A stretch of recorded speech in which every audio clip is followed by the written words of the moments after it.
Mais um mês se passou e é chegar então a hora da gente trazer aqui a nossa atualização da carteira mensal da InvestSpace. E além de mostrar o que a gente fez nesse último mês, a gente também quer mostrar para vocês o report que acabou de sair do terceiro trimestre da empresa B2 Gold, que é uma das minhas maiores posições na carteira internacional, para ver se manteve ou não os fundamentos, se foi um bom resultado ou não. E aí a gente vai poder discernir se é ou não um bom ativo para a gente manter na nossa carteira de investimentos. E se essa é a primeira vez que você está chegando por aqui, muito prazer. Eu me chamo Yuri Leite, sou consultor de investimentos CVM no Brasil e QFI na Irlanda, e todos os meses a gente traz essa atualização mensal aqui para vocês poderem acompanhar a nossa carteira e também entender o racional por trás das nossas teses de investimentos, para que vocês possam aprender e também, se quiserem, usar aí na carteira de vocês para ter aquela performance adicional. Se você tem interesse de acompanhar esse nosso conteúdo, eu peço para você se inscrever aqui no canal e clicar no sininho para todos os meses você ter acesso aqui aos nossos vídeos e poder aprender conosco, beleza? Saindo aqui da apresentação, vamos começar então trazendo a atualização da nossa carteira. Começando então pela nossa carteira brasileira, vamos trazendo aqui primeiro a performance, né? Perceba que a nossa performance até então foi de 7,45%, enquanto o Ibovespa está em 5,33%. Esse gap aqui de 7,45% é muito por conta da Transmissão Paulista, que é a nossa maior posição da carteira, que tinha caído muito no mês anterior, que a gente ficou até abaixo do que o Ibovespa. Agora voltou com as notícias de que a Eletrobras não está com interesse de vender a sua participação nesse momento, as ações voltaram a subir, voltaram para casa dos R$24. E isso fez com que a nossa posição, que tinha entregado muito resultado no mês anterior, voltasse bastante. Inclusive, se eu colocar aqui no máximo para vocês poderem acompanhar, veja que tinha dado esse gap aqui, ó, nesse último praticamente um mês e pouquinho, e agora voltou praticamente todo. A gente já está com 81,18% novamente, praticamente o que? Umas 10 vezes o que o Ibovespa deu. Então a gente está com uma performance relativamente muito boa, a gente espera manter, e aí com esses ativos a gente mantém na nossa carteira para poder conseguir essa performance. E quais foram as movimentações que eu fiz, né? Eu tinha mostrado para vocês no vídeo anterior que eu tinha feito uma compra de praticamente 1% da carteira em Vale, que era o total ali de 1.200 e alguma coisa. Essa posição subiu muito na sexta-feira, eu lembro porque o mercado estava para fechar, e aí eu disse, vou vender porque a Vale subiu muito e a transmissão caiu. Só que eu não consegui comprar a transmissão porque a Vale só finalizou a oferta no leilão, depois que a bolsa tinha fechado. Eu não consegui comprar a Transmissão Paulista. Eu comprei apenas no dia 30 aqui, na segunda-feira, o valor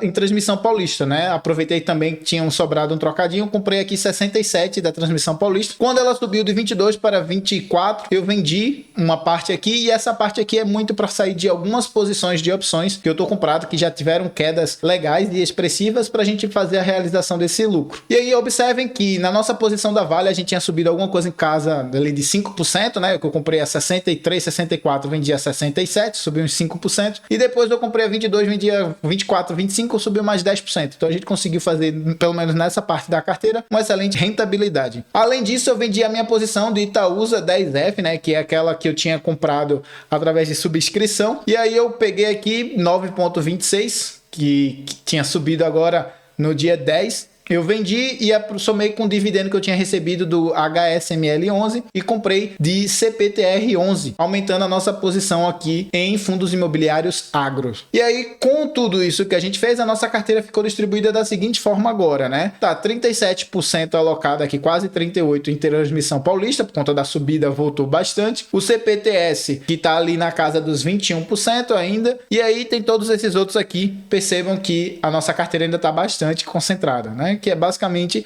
o que eu tinha falado para vocês em alguns vídeos, reduzir a quantidade de ativos dentro da sua carteira, já que você tem menos tempo para acompanhar. Mostrando aqui que ainda não atualizou, né? Porque ainda eu já fiz essa venda aqui e ainda não atualizou, e que provavelmente também não atualizou o CPTR, porque a compra foi justamente com o dinheiro disso aqui. Então tem que esperar um pouquinho aqui para fazer a atualização completa, né? Demora 2 dias para contabilizar, mas o importante é tá mais ou menos essa mesma distribuição aqui, só um pouquinho maior no CPTR. Entrando agora na nossa carteira internacional, teve uma grande mudança, na verdade 2 grandes mudanças. A primeira é que eu diminuí a posição da Vale, né? Coisa que eu também já tinha dito para vocês, que eu ia diminuir a posição da Vale na carteira internacional e trazer para o Brasil por conta de vários benefícios. Enfim, eu comecei a diminuir a posição. Na verdade, eu diminui praticamente pela metade. E eu também saí da posição de gás natural vezes 2. E agora eu comprei a vezes 3. O que é engraçado porque eu consegui sair da posição vezes 2 praticamente nessa máxima aqui. E aí, no do vezes 2, né? Não esse aqui, porque esse aqui é o vezes 3.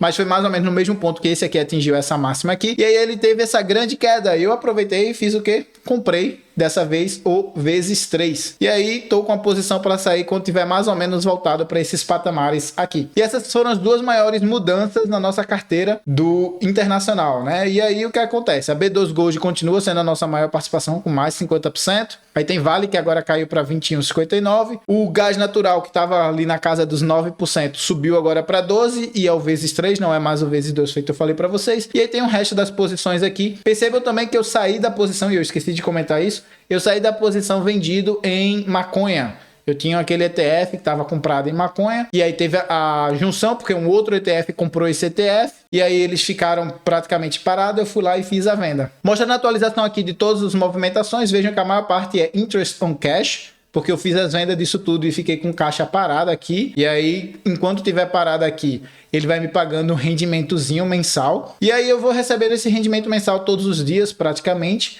E aí teve a posição da Vale que eu vendi. Essa daqui foi cancelada. Eu tinha uma para vender mais em cima. E aqui o que eu comprei de gás natural. Perceba aqui que eu também comprei mais de gás natural. Ou seja, eu aumentei 2 vezes essa posição. Eu vendi um pouco de Vale para aumentar mais o do gás natural. Porque o do gás caiu muito e a da Vale subiu bastante. E aí eu vou fazendo essas redistribuições aqui para aproveitar. E aqui justamente a venda que eu comentei para vocês do gás natural. Eu peguei praticamente no topo ali, ó, 0.375. Não foi exatamente igual o outro tinha pego quase no 0.4. Teve uma queda em relação à minha outra venda, mas eu tinha deixado esse parado, eu disse, não, vou vender e depois eu recompro se cair de novo. Aí quando caiu bastante, eu fui lá e comprei o vezes 3, feito eu mostrei para vocês. E aí, basicamente, de atualização é isso aqui. Ah, não, essa daqui também, ó. Na verdade, eu comprei uma posição um pouquinho maior do MSI China, né? O índice da China tá muito barato. Eu fui lá e comprei mais 30 euros dessa posição. E aí tive mais 2 vendas de Vale aqui, como eu disse, mostrei para vocês, né? Que diminuindo novamente as posições. Também teve a venda do Healthcare, né? Aquele que eu disse para vocês de maconha, que eu acabei de comentar. E aí a outra posição, inclusive, aqui do gás natural vezes 2 de 0,38. E aí, como eu mostrei para vocês, B2 Gold é ainda a nossa maior posição e acabaram de lançar o report.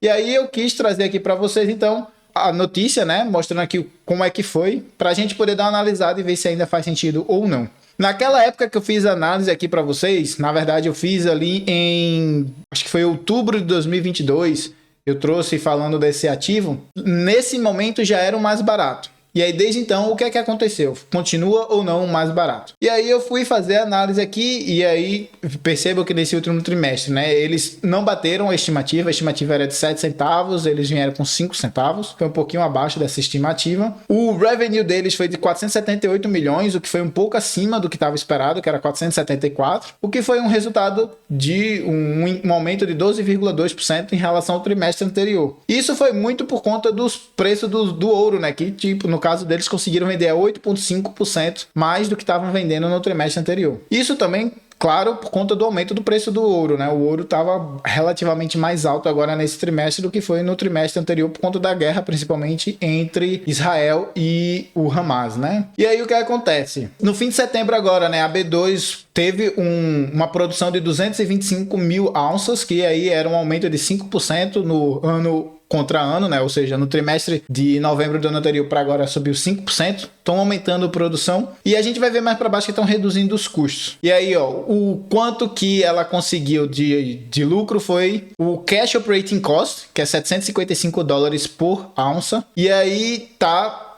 7,4 a menos do que o ano anterior, né? No trimestre a trimestre. E aí eles consideram que eles têm um lucro aqui de aproximadamente 1.272 por ounce, que é 8,8% maior do que o que visto também no trimestre do ano anterior, né? Aqui embaixo eles mostram justamente o custo das vendas subiram um pouquinho, 0,3%, não é uma coisa tão absurda, mas o gross profit, né? O lucro antes de tudo, o lucro total foi de 98,3% a mais, que chegou aqui então a 170 milhões, né? O gross margin, que subiu para 35,7%, e aí subiu, na verdade, de praticamente 22%, né? Então teve uma subida aí de 13,8%. E aí o operating income, que é basicamente o lucro da operação, foi de 27,5 milhões, comparando com o do ano anterior,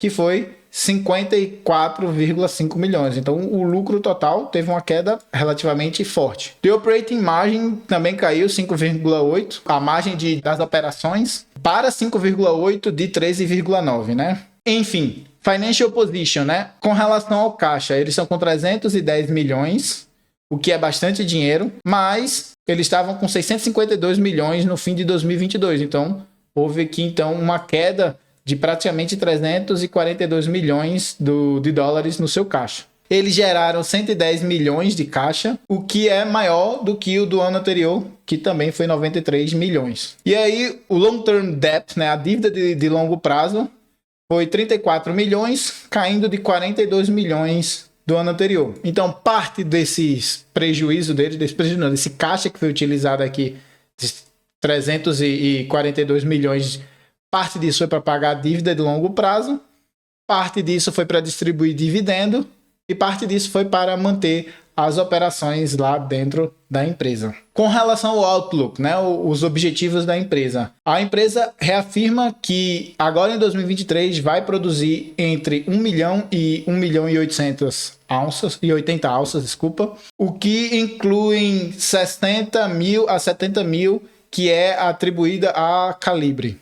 O caixa total que vai ser gasto aqui pela empresa, né, com seus operating costs, os custos de operações, são projetados entre 670 a 730 dólares por onça, enquanto que o lucro esperado é algo em torno de 1.195 a 1.255. E aí uma coisa interessante que eu vi aqui é justamente que desde o ano passado a empresa, né, o ativo, desde a nossa última análise que eu trouxe, o ativo ele caiu 9,7%, enquanto que as outras empresas também produtoras de ouro caíram 2,8%. Ou seja, se a B2 Gold já era mais barata, ela ficou ainda mais barata se comparado com outras empresas. Com a questão de lucro, rentabilidade, de produção, tá tudo dentro do esperado, tudo dentro das margens, alguma coisa ou outra que veio um pouco acima do esperado, mas tudo dentro ali dos parâmetros dos conformes.